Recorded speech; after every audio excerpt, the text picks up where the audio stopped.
মোহরী নদীর চর থেকে বালির নিচে পুঁতে রাখা অবস্থায় এক ব্যক্তির মৃতদেহ উদ্ধার করেছে পুলিশ। বৃহস্পতিবার দুপুরে আনুমানিক 2টোর দিকে স্থানীয় বাসিন্দারা বালির নিচে দেহের কিছু অংশ দেখতে পেয়ে খবর দেন থানায়।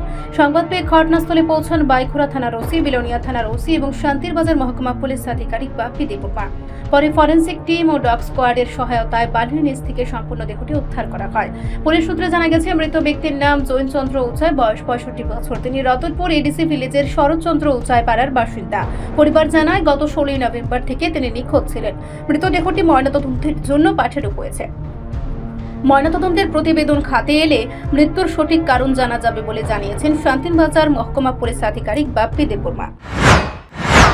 না, আজকে আমরা 2টার দিকে একটা খবর পাই বিলিনিয়া থানাতে, সাবসিকুয়েন্টলি বাইখোরা থানাতেও খবর আছে যে এইখানে মোহরী নদীর চরে বালুর নিচে কিছু একটা সন্দেহজনক মানুষের মৃতদেহের মতো একটা দেখা গেছে। যার পরে আমরা বিলিনিয়া থানার ওসি এবং বাইখোরা থানার ওসি, আমি নিজে সহ এইখানে ফরেনসিক এক্সপার্টে এসে আমরা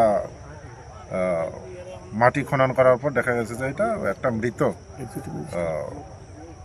মানুষের মৃতদেহ।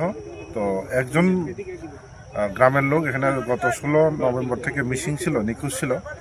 তো ওনার নাম হচ্ছে জৈনচন্দ্র উচই, এজ অ্যাবাউট 65 ইয়ার। ওনার মৃতদেহ বলে এখানে আত্মীয় স্বজনরা শনাক্ত করেছে।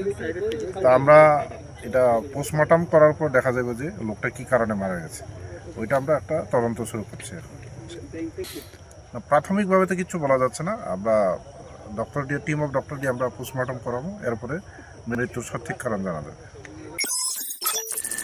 রিপোর্ট সংবাদ প্রতীক্ষা।